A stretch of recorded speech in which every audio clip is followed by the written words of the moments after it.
नमस्कार। उम्मीद है आपकी कंप्यूटर न्यूट्रिशन की प्रिपरेशन बहुत अच्छे से चल रही होगी। फिलहाल के हिसाब से जो आपका जो एग्ज़ाम है वो अगस्त के महीने में शेड्यूल है। हालाँकि कुछ अफ़वाहें सुनने को मिल रही है कि आपका एग्ज़ाम जो है वो डिले हो सकता है। अब डिले होगा कि नहीं होगा, होगा तो कितना होगा, ये सारी की सारी बातें फिलहाल भविष्य के गर्भ में है। तो अब ऐसा थोड़ी है कि अगर आपका एग्ज़ाम 2 महीने डिले होगा या 1 महीने डिले होगा तो आप पढ़ाई बंद कर दोगे या पढ़ाई को थोड़ी देर के लिए ब्रेक ले लोगे कि नहीं, अब हमारा एग्ज़ाम 2 महीने डिले हो गया तो हम उसके बाद डिस्कस करेंगे या उसके बाद हम पढ़ाई को कंटिन्यू करेंगे। इसके अलावा कुछ स्टूडेंट ऐसे भी होंगे जो अब पढ़ाई शुरू करना चाहेंगे, कुछ ऐसे भी होंगे जो एक बार नोटिफ़िकेशन आएगा उसके बाद फॉर्म भरेंगे, फॉर्म भरने के बाद विधिवत रूप से क्या करेंगे, पढ़ाई को स्टार्ट करेंगे। अब जिसकी जैसी सहूलियत वो अपने हिसाब से पढ़ लेगा। अब जब आपका जो कंप्यूटर अनुदेशक का जो सिलेबस है, उस सिलेबस में 2 पोर्शन आपके ऐसे हैं, एक आपका प्रोग्रामिंग वाला पोर्शन और दूसरा आपका डेटा स्ट्रक्चर वाला पोर्शन, जो भारी भरकम है। थोड़ा-सा समझने में दिक्कत भी जाती है, वो दिक्कत जाने के पीछे रीज़न ये होता है कि जब हम कॉलेज टाइम पे, ग्रेजुएशन या पीजी के टाइम पे उन सब्जेक्ट को थोड़ा-सा सही से फ़ोकस नहीं कर पाते हैं, तो उस वजह से अभी उनमें थोड़ी-सी डिफ़िकल्टी या थोड़ी-सी दिक्कत रहती है। होता क्या है कि अपन वही 4 रात वाला फ़ॉर्मेट अप्लाई करते हैं, ठीक है? 4 रात पहले पढ़ते हैं और होता क्या है कि कॉपी चेक करने वाला भी बहुत महान होता है, तो नंबर भी अच्छे आ जाते हैं, तो कभी हम कॉलेज टाइम पे इस चीज़ का लोड ही नहीं लेते हैं कि हमें इस चीज़ को अच्छे से पढ़ना होता है।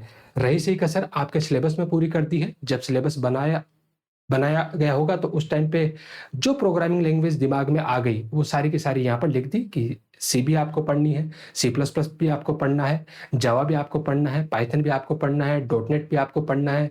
फिर उसके बाद याद आया कि नहीं, अब तो एआई और एमएल भी को भी इसी के साथ क्या कर देते हैं, जोड़ देते हैं, तो उस वाले पोर्शन को भी आपको पढ़ना है। हाँ, डेटा स्ट्रक्चर में जो है वो लिमिटेड कंसेप्ट होता है, लिमिटेड टॉपिक होता है, तो वहाँ इतनी दिक्कत हमें देखने को नहीं मिलती। जैसे हम प्रोग्रामिंग वाले पोर्शन की बात करते हैं, तो प्रोग्रामिंग वाले पोर्शन में सी लैंग्वेज है, इसके अलावा ओप्स के कंसेप्ट है, फिर हमें सी प्लस प्लस, जावा, जावा के बाद में पाइथन एंड लास्ट में एआई एंड एमएल, ये सारा का सारा पोर्शन प्रोग्रामिंग वाले पार्ट में कवर होगा। और जो डेटा स्ट्रक्चर वाला पोर्शन होता है उसमें सबसे पहले कुछ फंडामेंटल बातें होती है। फंडामेंटल बातें होने के बाद में आपका एरे डेटा स्ट्रक्चर होता है, स्टैक डेटा स्ट्रक्चर होता है, क्यू डेटा स्ट्रक्चर के बाद आपका लिंक लिस्ट, लिंक लिस्ट के बाद में आपका सर्चिंग एंड सॉर्टिंग वाला पोर्शन रहता है।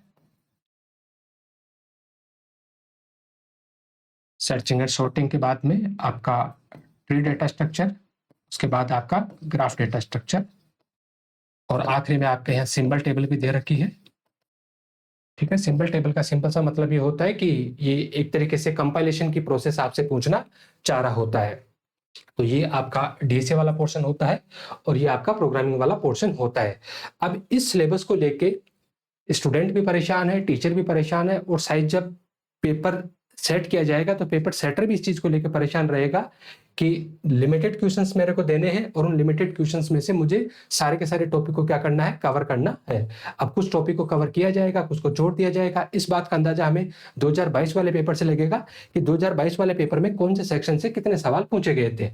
अगर हम बीसीआई वाले पेपर की बात करें, जहां पर सी लैंग्वेज से टोटल 3 सवाल पूछे गए थे, सी प्लस प्लस से 1 सवाल पूछा गया था, जावा से 5 सवाल पूछे गए थे, पाइथन से 1 सवाल था, डॉट नेट, ओप्स के कंसेप्ट और एआई और एमएल से किसी भी तरह का कोई सवाल नहीं पूछा गया था। हमने यहाँ ओप्स को अलग से इसलिए रखा है कि ओप्स वाले कंसेप्ट में हम यहाँ पर थ्योरेटिकल कंसेप्ट की बात करते हैं। हालांकि प्रैक्टिकली तो कोई सवाल पूछा जाएगा तो वो सी प्लस प्लस और जावा के थ्रू पूछ लिया जाएगा। हालांकि जो सी प्लस प्लस का एक सवाल पूछा गया था वो फाइनल आंसर की में डिलीट हो गया था। वो जो सवाल था शायद वो काउंटर एक्सप्रेशन को लेकर सवाल था। एक एक्सप्रेशन दी थी और 4 ऑप्शन में से पूछा था कि बताओ ये एक्सप्रेशन इन चारों में से किसके इक्विवेलेंट होगी। और हुआ क्या था कि उसमें 2 ऑप्शन में एम्बिग्यूटी आ गई थी, दोनों के दोनों सेम थे, तो उस वजह से उस सवाल को डिलीट करना पड़ा था। जावा में 5 सवाल में से यहाँ जावा के भी 1 सवाल को डिलीट करना पड़ा था। वो शायद कुछ कीवर्ड को लेके इश्यू था।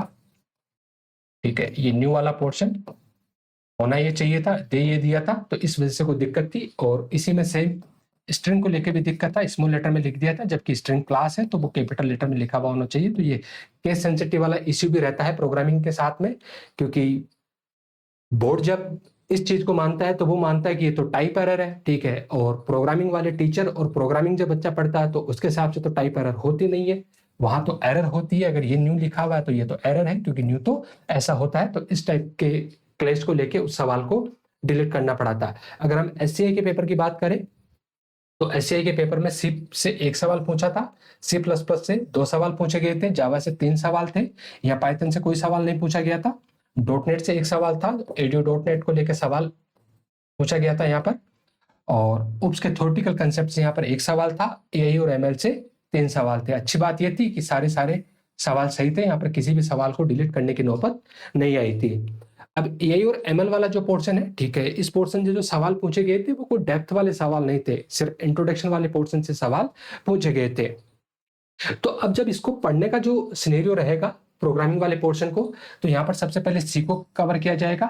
हाँ, सी को कवर करते टाइम पे थोड़ा सा ज्यादा टाइम दिया जाएगा, तो उससे फाउंडेशन तैयार हो जाएगा। और एक बार फाउंडेशन जब तैयार हो जाएगा तो उसके बाद बाकी की लैंग्वेज में हमें वही वाले पोर्शन यहाँ पर पढ़ने हैं, क्योंकि कंप्लीट सी प्लस प्लस और कंप्लीट जावा तो पढ़ना अपने आप में क्या होगी, वापस से महाभारत होगी। तो उनमें से उन्हीं कंसेप्ट को पढ़ा जाएगा जो बिल्कुल नए कंसेप्ट है, या जिनका सी से कोई लेना देना नहीं है, या मैं यूं कहूं कि बेसिक वाले कंसेप्ट हमारे सी में कवर हो गए, और उसके बाद जो कंसेप्ट नए कंसेप्ट है जिनसे सवाल पूछे जा सकते हैं वो सी प्लस प्लस और जावा वाले डिस्कस कर लेंगे। पाइथन की जब भी बात आएगी तो पाइथन सबसे बेस्ट है कि 11th-12th की जो एनसीईआरटी है, ठीक है, उसमें बहुत अच्छे से दे रखा है, तो वो वाला पोर्शन हम यहाँ पर डिस्कस कर लेंगे। हालांकि वहां बहुत ज्यादा है, हम कुछ इस तरीके से उसको समराइज करेंगे कि हमारा सवाल भी सही हो जाए और हमें ज्यादा पढ़ना भी ना पड़े। देखो, यहाँ पर जब आप पढ़ाई करोगे तो आपका जो मेन फोकस है ना, वो मेन फोकस इस बात से होना चाहिए कि मुझे गोला बनना है, 1 नंबर लेना है और बाहर निकलना है। यहाँ ज्ञानी बनने की कभी भी रिक्वायरमेंट नहीं है। जब भी आप इतना सब कुछ पोर्शन कवर कर रहे हो तो उस केस में आपको ऐसा नहीं कि प्रिंटफ फंक्शन को जब आप पढ़ रहे हैं तो प्रिंटफ फंक्शन को आप 2 घंटे में पढ़ रहे हैं, ठीक है, वो गलत अप्रोच होती है। ठीक है, हमारा फोकस इतना होना चाहिए कि प्रिंटफ से कोई सवाल आए तो सवाल गलत नहीं होना चाहिए। अब ऐसा नहीं कि उसमें बार बार एक्सपेरिमेंट कर रहे हैं, ठीक है, कि ऐसा होगा तो क्या होगा, ऐसा होगा तो क्या होगा। उस बात को हम एक कंसेप्ट से समझ लेंगे कि हाँ, ये वाला फॉर्मेट रहेगा, ऐसा होगा तो इसका आउटपुट ये आने वाला है, तो उसको ज्यादा खींचने की हमें रिक्वायरमेंट नहीं है। अब जिसके लिए तो यहाँ तक इंतजार कर रहे हो आप लोग कि इस कोर्स का प्राइस क्या रहने वाला है, तो प्रोग्रामिंग और जो डेटा स्ट्रक्चर वाला जो पोर्शन है, ठीक है, दोनों का दोनों आपको यूट्यूब पे देखने को मिलेंगे, जहां पर डेटा स्ट्रक्चर वाले पोर्शन की लगभग 25 क्लास ऑलरेडी अपलोड की जा चुकी है। जहां पर सबसे पहले बीसीआई और एससीआई के पेपर में जो डेटा स्ट्रक्चर को लेकर सवाल थे उनको डिस्कस किया था। उसके बाद फंडामेंटल सारा वहां कंप्लीट हो चुका है, एरे डेटा स्ट्रक्चर बिल्कुल कंप्लीट हो चुका है, और स्टैक वाला पोर्शन वहां पर कंप्लीट हो चुका है स्टैक की एप्लीकेशन के साथ में। तो उस सीरीज में भी अब जल्दी कंटिन्यू करेंगे हम क्यू डेटा स्ट्रक्चर को, क्योंकि बाद हम लिंक लिस्ट को डिस्कस करने वाले हैं, और लिंक लिस्ट के बाद में सर्चिंग एंड सॉर्टिंग वाले पोर्शन को एक बार डिस्कस करेंगे, और आखिरी में हम ट्री और ग्राफ वाले पोर्शन को वहां पर डिस्कस करेंगे। जब प्रोग्रामिंग वाले पोर्शन को स्टार्ट करेंगे तो सबसे पहले सी लैंग्वेज को स्टार्ट करेंगे। हम इस बात पे भी ध्यान रखेंगे कि सी लैंग्वेज को स्टार्ट करते टाइम पे जो भी प्रोग्रामिंग के जितने भी बेसिक्स है हम उन पे वक्त ज्यादा जाया नहीं करेंगे। क्यों नहीं करेंगे? क्योंकि आप लोगों ने कहीं ना कहीं बेसिक्स वाले कंसेप्ट आराम से पढ़ लिए हैं। अब हम इस बात पे फोकस नहीं करेंगे कि कंपाइलर कैसे काम करता है, इंटरप्रेटर कैसे काम करता है, लैंग्वेज ट्रांसलेटर क्या होता है, प्रोग्रामिंग लैंग्वेज क्या होती है। इन सारी सवालों के अब हम जवाब नहीं ढूंढे तो अच्छा है, क्योंकि नहीं तो इनसे कभी सवाल बनता है और नहीं शायद आपको इनको समझने में कोई दिक्कत जाती होगी, क्योंकि ये बेसिक्स वाली बातें हैं जो सारी सबके क्लियर होती है। तो हम सीधा इसको शुरू करेंगे सी के इंट्रोडक्शन वाले पोर्शन से, और उसके बाद इसको कंटिन्यू करेंगे।